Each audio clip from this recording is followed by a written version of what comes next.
And so I really just took that passion and decided that becoming an agriculture instructor was really the path that I wanted to be going on. Welcome to the Discover Montcalm Podcast, where we are going to look at the communities, the businesses, the attractions, and the people that make up Montcalm County. Here is your podcast host, Dwayne Weed. Hello, and welcome to this edition of the Discover Montcalm Podcast. My name's Dwayne. I'm your host and producer. Welcome.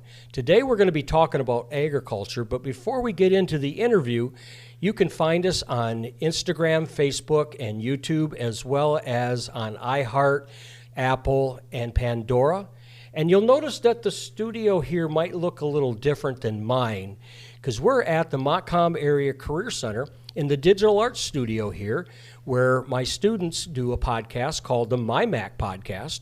And today I've got Riley, one of my second years. She's directing this one. And while we're here, I decided to ask Amanda from the Agriscience program here at the Montcalm Area Career Center to join us. Welcome. Good morning. How are you today? I'm doing well.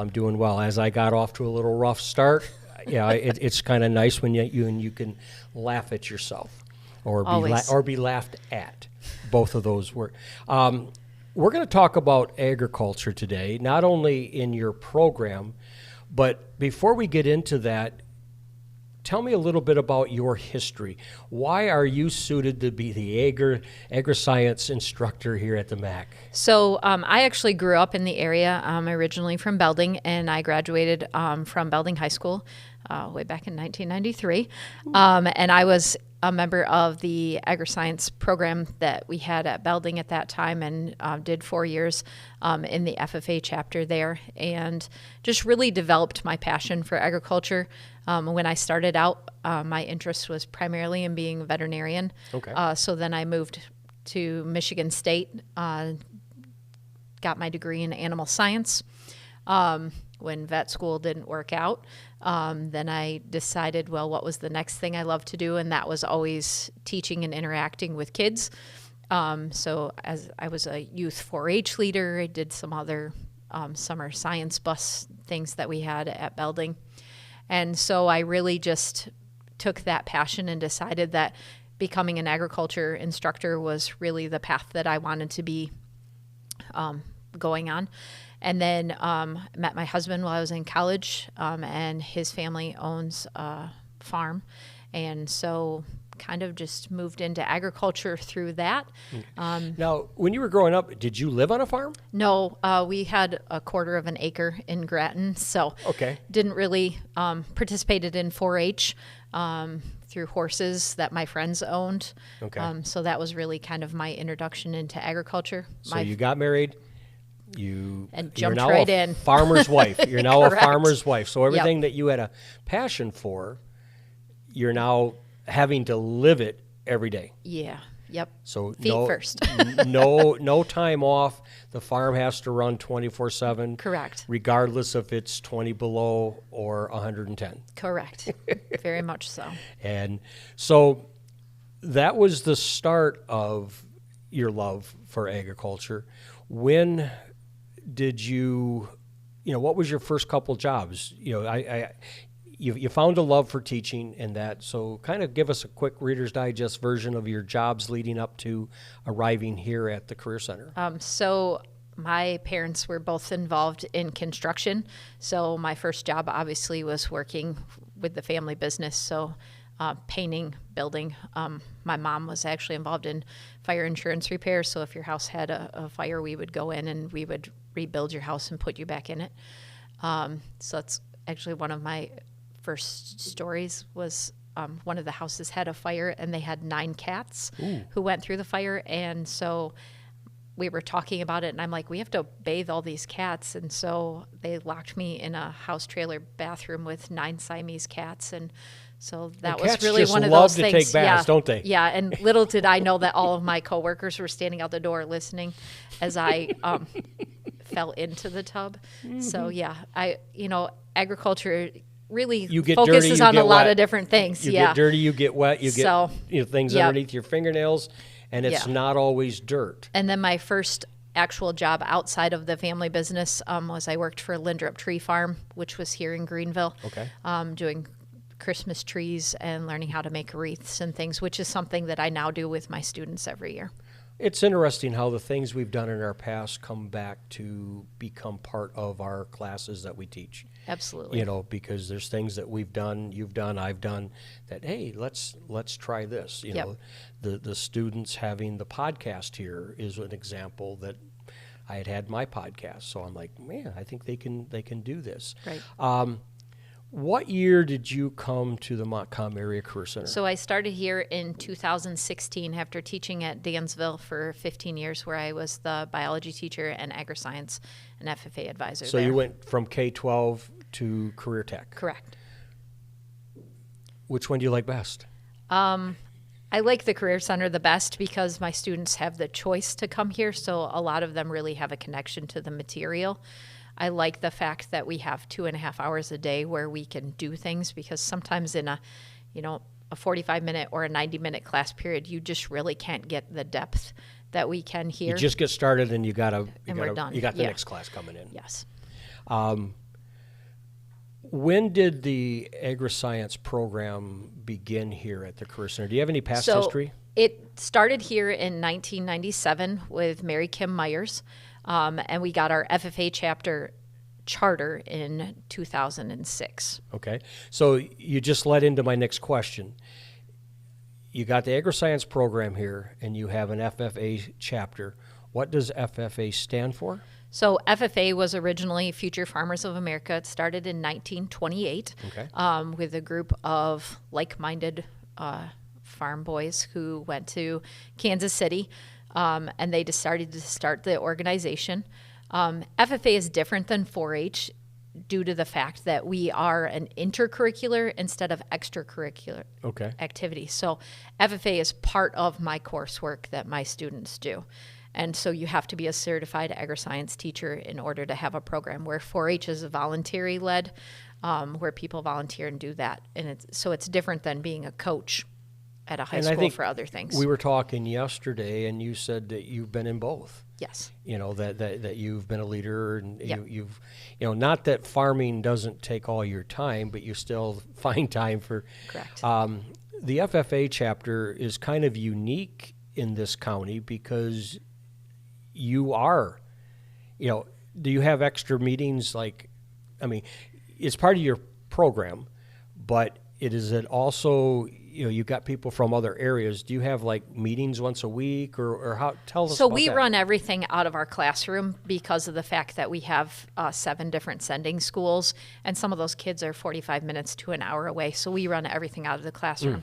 If it was a local high school, then we would do everything meeting-wise outside of the classroom, because you have all the different kids coming in from the different areas. But we run, because of the Career Center, we run everything.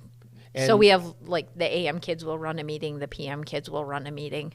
Okay. So that they all are practicing their parliamentary procedure skills and those leadership skills. And that's part of some of your competitions that you go to, correct? Yes. We just finished our leadership development skills, where the kids work on their public speaking through job interview, prepared public speeches, ag issues, and demonstrations. Kind of prepping them for what it's going to be like when they go out and get a job, wherever they get a job. Correct. Over the past, where are some of your students ending up? I know that you've been here since 2016. Yeah. But is there a percentage that just go into something else, or, kind of give us a rough breakdown? Interestingly, from here, I have about probably 30 to 40% who've actually gone into medicine, whether it's CNA or something along those lines. I have my first student from here that's applying, 2 students who are applying to vet school this year. In the 20 plus years that I've been teaching, I have 1 student that's made it all the way through, and she's actually a large animal vet in Wisconsin. I have another student who just finished her PhD in anthropology, and it's down at Florida State. I have a student who's a police officer in Miami-Dade, another student who is a chef for the National Park Service. So a lot of kids end up in a lot of different places, and that's one of the things that I think is amazing about ag, is that people pigeonhole it's either veterinarian or farmer, but there's really so many different career opportunities for kids. And that's what I hope that a student who comes into my program leaves with, that experience, that there's a lot of different areas, whether it's being a writer or being an agricultural lawyer. A lot of FFA kids end up in politics too. So. Okay, because you've got soil, you've got animals, you've Natural got plants, resources. you've got, I know that you release, was it salmon? Yep. That you release once a year, you bring them in this big tank, you grow them, and then go out and release them.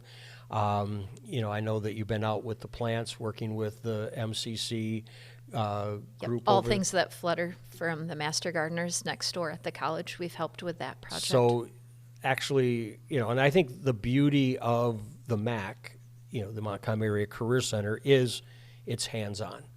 And your program is set up that if somebody comes in as a junior, which the Career Center is set up for 11th and 12th graders, but the first year you've got a program, and then the second year they'll continue on, and it kind of gives them an opportunity to decide what path they want to be on. Correct. There's so many different areas in agriculture. It's really hard to get all of that through to them in 1 year. So what we do is we do a rotational curriculum so that our kids can come for 2 years and they never get the same thing. It's the basic same underlying concepts. Right. But so 1 year we do small animal medicine and floral as our main topics. And then the natural resources get spread between that. And then the other year we do large animal and landscape as our two big topics. Yeah, I loved it. I don't remember what year it was. Probably a couple years ago, you come in with a day-old goat. Yeah. In your arms, you come in, Yeah. and it's whatever happens to be born on the farm tends to end up in the classroom at some point, whether that's something that didn't survive and we use it as a dissecting tool, or something that needs to be bottle fed or hand raised. Your program has cuteness because of the animals. We do. We're expecting baby bunnies this week. Okay, so and everybody walks in, ooh, which is kind of cool. The Career Center, the FFA, you're involved, because you're in Ionia and you run a farm in Ionia. Agriculture in Michigan is pretty big. I know. It's our number 2 industry. Number 2 industry, okay. And I know, like in Montcalm County, potatoes tend to be one of the top, product. Is it the same in Ionia? Ionia, our biggest thing is obviously we have Herbrooks, so chickens, all the eggs east of the Mississippi. Okay. So that's one of the big areas. Huge dairy between Ionia and Clinton County are two of the bigger pieces. So, it's everywhere. And, we were talking yesterday that you can have a feast or famine, so to speak, depending on how the animals survive, how the crops, how Mother Nature helped or didn't help you. Yeah. I said, talk about being a gambler. Farming, I think you're taking a gamble all the time, and a lot of times you don't have control. Correct. Yeah, like 2 years ago, we put up a pasture system to pasture raise goats on our farm, because that's our major thing that we grow. And we hit the driest season that we've had, and we actually, trying to dig post ruined 2 post hole diggers because it was so just hard. So dry and hot. So my goodness. So you never know what you're going to get. And you can't take a day off. Correct. It's like, I don't feel like it. Does not come into your language. No. I mean, you may not feel like it. Right, but you're going out to the barn at 2 still... o'clock in the morning to birth pigs or pull a goat or you whatever don't. You don't just put it on be. a timer and say, "I'm out of work." Nope, they don't care. We'll do this at 4:30. Yeah. As I wrap this up,